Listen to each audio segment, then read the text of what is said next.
अस्सलाम वालेकुम everyone, this is me Akbar. Hopes आप सब लोग ठीक होंगे और मेरी वीडियोस आपको पसंद आ रही होंगी। आज ही हम लोग लेसन नंबर 14 करने जा रहे हैं साइकोलॉजी 404 का, जो कि है डिप्रेसिव डिसऑर्डर। इसमें हम देखेंगे टॉपिक 63 से 69 तक। सबसे पहले हम देखते हैं कि डिप्रेस या डिप्रेसिव डिसऑर्डर है क्या। अब जब अनहैप्पी होते हो तो आप फील करते हो, जब आप अनहैप्पी हो तो आप डिस्क्राइब करते हो खुद को कि आप डिप्रेस्ड हो। इसी तरह जब हम बात करते हैं सैड इवेंट्स की, तो सैड इवेंट हो गया, फटीग हो गया, कोई अनहैप्पी थॉट्स हो गए, आप इन्हें डिस्क्राइब करोगे कि आप डिप्रेस फॉर्म में आ गए हो। हम सब जो होते हैं वो एक्सपीरियंस करते हैं इस डिप्रेशन को, इस डिजेक्शंस को टाइम के साथ साथ। बट कुछ ऐसे एक्सपीरियंस भी होते हैं जो कि डिप्रेसिव डिसऑर्डर की तरफ चले जाते हैं। डिप्रेसिव डिसऑर्डर जो होता है ये स्वेयर और long lasting psychological pen create करता है, जो कि जिसकी इंटेंसिफाई हम करते हैं टाइम के साथ साथ, वो बढ़ता रहता है। अब वो लोग जो सफ़र कर रहे होते हैं ना इस डिसऑर्डर से, वक्त के साथ साथ क्या होता है कि वो जीने की विल को उनके अंदर से ख़त्म हो जाती है। डिप्रेसिव डिसऑर्डर जो होता है इसके अंदर वाइड रेंज ऑफ डिसऑर्डर्स पाए जाते हैं। अब उनमें से कुछ डिसऑर्डर्स हम डिस्कस करेंगे। फर्स्ट डिसऑर्डर है disruptive mood dysregulation disorder. Second है major depressive disorder. Third one है persistent depressive disorder. Fourth one है substance medication induced depressive disorder. Depressive disorder due to another medical conditions, other specified depressive disorder. One by one हम अब इसे देखते जाएंगे। Disruptive mood dysregulation disorder है क्या? एक ऐसा डिसऑर्डर है जो कि स्टार्ट होता है डेवलपमेंटल फेज के अंदर, और इसे हम करेक्टराइज करते हैं इरिटेबल या एंग्री मूड के अंदर, जिसके अंदर रिकरेंट होता है, या यूँ कह लें कि जो टेम्पर आपका आउटबर्स्ट हो जाता है, उसकी जो प्रोपोर्शन होती है उस सिचुएशंस को लेकर, उसके बारे में इसमें बात की जाती है, करेक्टराइज किया जाता है। और फिर आपके जो एंगर इशू होता है उसे कंपेयर किया जाता है आपके पीर्स के साथ, लाइक सेम एज ग्रुप के बच्चों के साथ उसे किया जाता है, और देखा जाता है कि ये डिसऑर्डर किस स्वेटी तक पहुंच चुका है।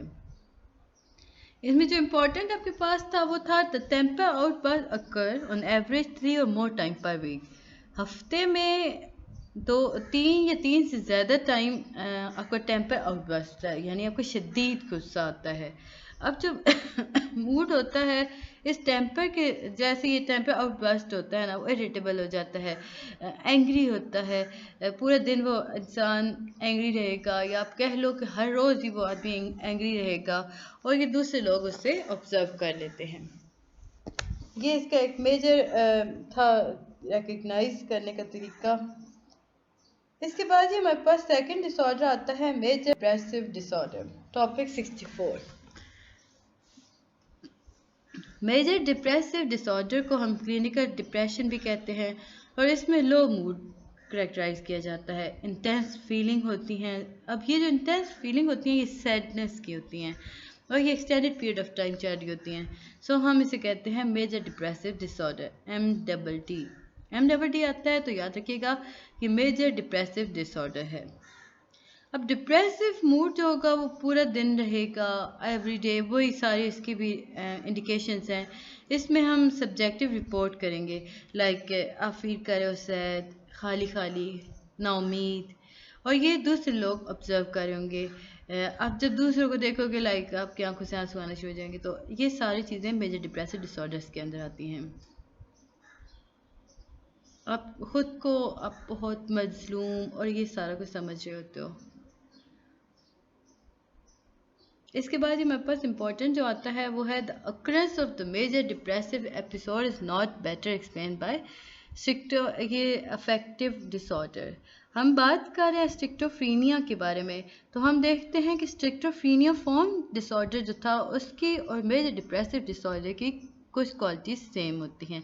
दोनों के अंदर अगर हम बात करते हैं तो डायल्यूजन डिसऑर्डर हो रहा होता है, इनमें अनस्पेसिफाइड स्टिक्टोफीनिया आ रहा होता है, स्टिक्टोफीनिया स्पेक्ट्रम पाया जा रहा होता है, और दूसरे साइकोटिक डिसऑर्डर्स भी सेम क्वालिटीज रखते हैं।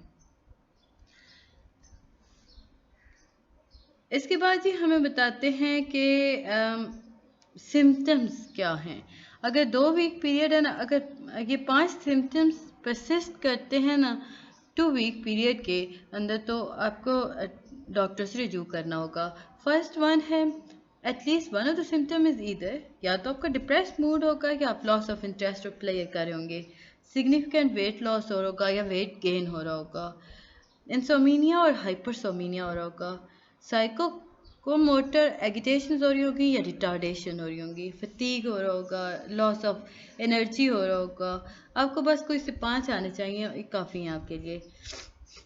आपके पास सुसाइडल आइडिया आ रहे होंगे आपके दिमाग में, ये आपके पास मेजर डिसऑर्डर होगा, मेजर डिप्रेसिव डिसऑर्डर। नेक्स्ट हम चलते हैं तो हमारे पास आता है important topic 65, persistent depressive disorder, thalassaemia.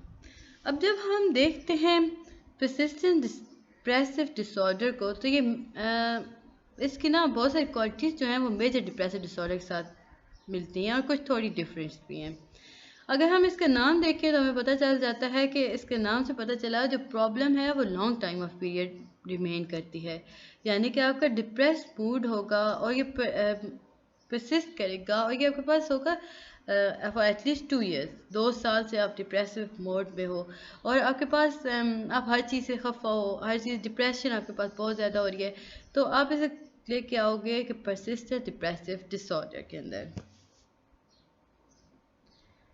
इसमें हम देखते हैं कि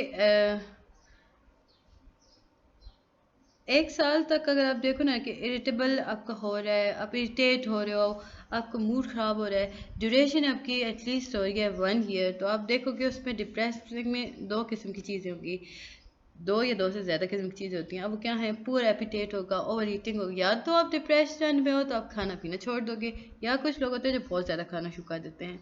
इंसोमिनिया और हाइपरसोमिनिया हो रहा होगा, लो एनर्जी हो रही होगी, फटीग हो रही होगी, लो सेल्फ इस्टीम होगी, पुअर कंसंट्रेशन होगी, या आप कह लो कि डिफ़िकल्टी मेकिंग डिसीजंस होंगे, अपने आप पे एतमाद नहीं रहता इंसान का। फर्दर इसमें जो इम्पोर्टेंट है हम उसकी तरफ बढ़ते हैं, क्योंकि हम पेपर रिलेटेड बात कर रहे हैं। तो आपके पास आ जाता है जी नेक्स्ट इम्पोर्टेंट जो है वो है substance medication induced depressive disorder. एक प्रोमिनेंट और परसिस्टेंट डिस्टर्बेंस है मूड के अंदर। हम कह सकते हैं कि प्रीडोमिनेट होता है क्लिनिकल पिक्चर के अंदर, इसे करेक्टराइज किया जाता है डिप्रेस्ड मूड के साथ। इसमें डायमेंश इंटरेस्ट होते हैं, प्लेयर्स जो होते हैं वो सारे सेम हो रहे होते हैं, ऑल एक्टिविटीज़ देखी जा रही होती हैं, लाइक हम बाकी डिसऑर्डर्स की तरह इनकी भी हर चीज़ को देख रहे होते हैं। इसमें और इसका इम्पोर्टेंट कुछ नहीं था। अब टॉपिक आ जाता है जी 67 को शुरू करने से पहले काइंडली मेरे चैनल को लाइक और सब्सक्राइब ज़रूर कर दीजिएगा। वीडियो पसंद आती है तो कमेंट करें, कोई चीज़ नहीं समझ आती तो पता कर लें। Depressive disorder due to another medical condition.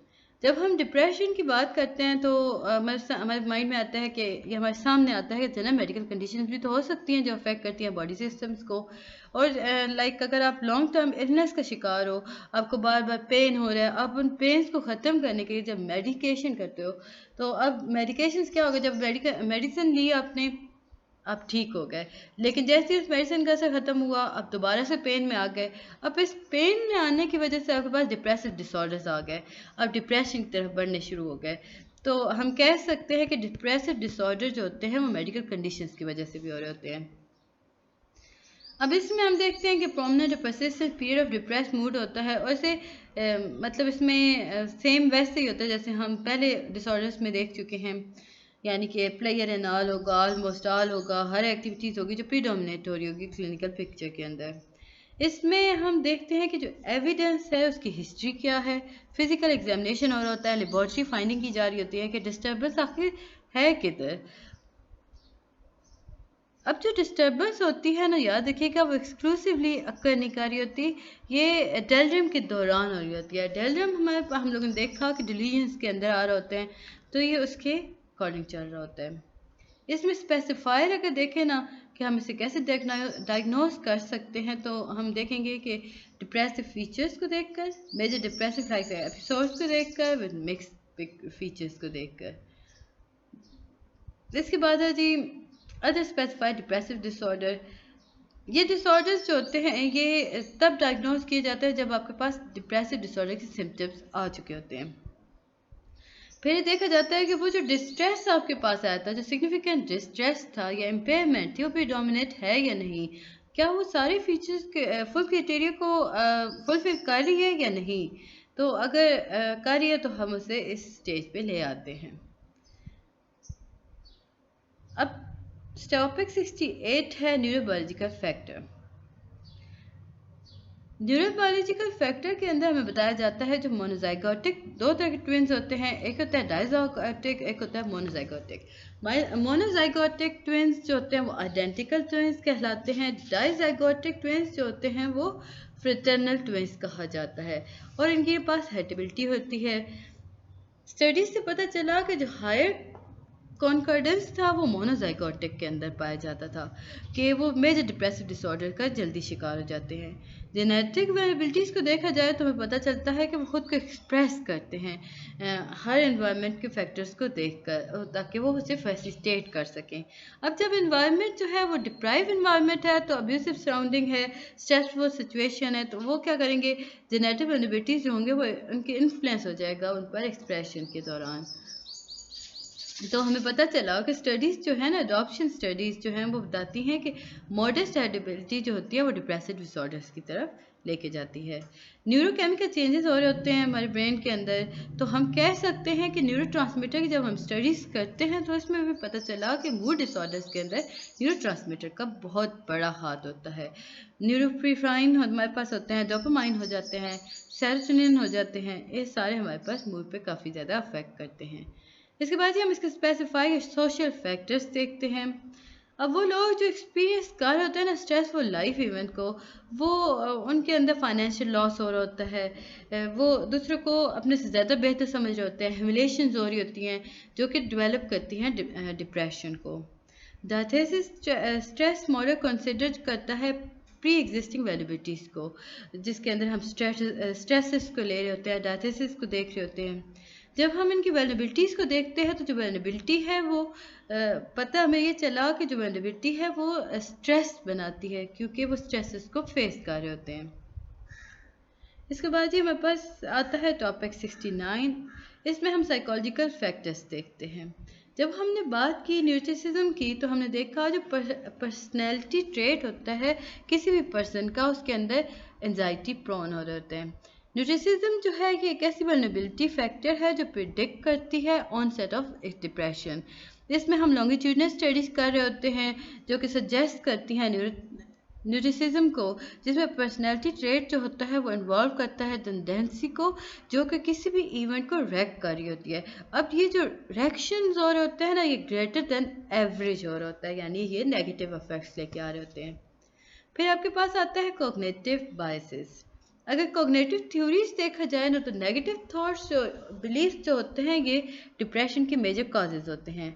इसमें हम पेसिमेटिक और सेल्फ क्रिटिकल थॉट्स के बारे में सोच रहे होते हैं। अब ये जो सेल्फ क्रिटिकल थॉट्स होती हैं ये टॉर्चर करती हैं इंसान को, और ये टॉर्चर किस सेंस में होता है, in the sense of depression. हम बात करते हैं एरन बेक की, तो उसने बताया कि कॉग्निटिव बायस जो होता है वो बहुत कॉमन है डिप्रेशन के पेशेंट्स के अंदर। उसे पैसिलेट किया कि जो पीपल होते हैं जो डिप्रेशन की तरफ जाते हैं ना, वो अटेंटिव होते हैं नेगेटिव फीडबैक को। अगर आप उनके बारे में बुरा कह रहे हो ना, एक डिप्रेस्ड पर्सन है, आप उन्हें बुरा कह रहे हो, अब वो फ़ौरन से वो समझेगा कि मैं हूँ ही ऐसा, तो वो उसकी तरफ से डिप्रेशन की तरफ चला जाएगा। They hold bias view of others as they focus more on negative aspect filtering the positive ones. अब ऐसे पेशेंट क्या करते हैं, अगर आप उन्हें अच्छी बात बोलोगे ना तो वो उसमें से नेगेटिव।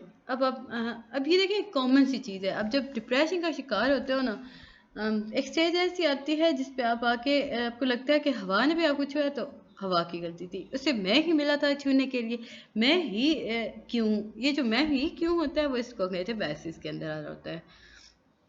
सिलेक्टिव पर्सपेक्शन, इसमें परसेप्शंस हो रही होती हैं। नेगेटिव ट्रेट, नेगेटिव ट्रेट है क्या? एरन बेक 1967 उन्होंने बताया था कि जो डिप्रेशन होता है वो हमेशा एसोसिएट करता है नेगेटिव ट्रेट के साथ। नेगेटिव व्यू, अपने बारे में आप नेगेटिव व्यू रखते हो, दुनिया के बारे में, फ्यूचर के बारे में, तो आपके पास एक डिप्रेशन आ जाता है। जब हम बात करते हैं ना वर्ल्ड की, तो जब हम वर्ल्ड को देखते हैं तो हमारे पास आया कि डिप्रेसिव ट्रेट जो होता है वो किसी भी इंसान के कॉर्नर कर सकता है। अब वो डिप्रेशन वो इंसान जो फेस कर रहा होता है ना वो खुद को कॉर्नर कर लेता है। अगर फॉर एग्जांपल पीपल जो हैं वो अगर सोचते हैं कि I can not possibly cope with all this demand responsibilities. अब एक इंसान है वो सोच रहा है कि मैं नहीं इन रिस्पॉन्सिबिलिटी को हैंडल कर सकता, मैंने नहीं हेल्प कर, मतलब मैं इसमें कुछ भी नहीं कर सकता, तो वो यूजलेस खुद को समझना शुरू हो जाएगा। मीनवाइल वो वर्क नहीं करेगा, तो वर्क ना करने की वजह से वो मज़ीद डिप्रेशन में जाएगा कि वो तो वाकई में नहीं कर सकता था। नाउमीद होने वाले इंसानों को हम इसमें लेके आते हैं रुमिनेशन। अब जब बेक्स की थ्योरी आई तो होपलेसनेस मॉडल जो था उस पर काफ़ी ज़्यादा फोकस होना शुरू हो गया। इसमें नेगेटिव थॉट्स के बारे में डिस्कस होना शुरू कर दिया गया। सॉसन नॉलन हॉक्सिमा 1991 इन्होंने सजेस्ट किया था कि जो स्पेसिफिक वे ऑफ थिंकिंग है जिसे हम ये सारा कुछ एक स्पेसिफिक वे ऑफ थिंकिंग है जिसे हम कहते हैं डोमिनेशन, जो कि इंक्रीज कर देता है रिस्क ऑफ डिप्रेशन को।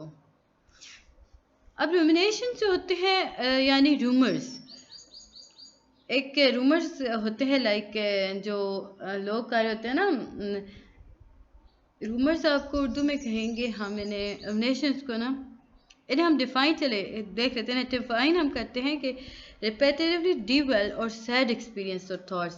अब जब आप करते हो ना कि आप खुद को सोच रहे हो, आपने जितने भी एक्सपीरियंस किए हैं वो नेगेटिव जा रहे हैं, वो गलत होते जा रहे हैं, तो उसमें होगा क्या कि आपको बुरे एक्सपीरियंस हो रहे होंगे, आपकी सोचें बुरी हो रही होंगी, आप बार बार वही बातें सोचोगे, तो इससे हम कहते हैं कि रूमिनेशन है। प्रॉपर अगर आपके पास क्वेश्चन आता है कि डिफाइन रूमिनेशन, तो आपको होगा कि रूमिनेशन इज अ डिफाइन, यहाँ से rumination is defined as tendency, ये हाईलाइट नहीं हो रहा, is tendency to repetitively dwell on sad experience and thoughts or to chew on material again and again। बस यहीं तक था आपका, ये आपके 3 मार्क्स का आंसर बन जाता है। उम्मीद है कि आपको ये लेक्चर समझ आया होगा। मिलते हैं नेक्स्ट वीडियो में, तब तक के लिए अल्लाह हाफिज़।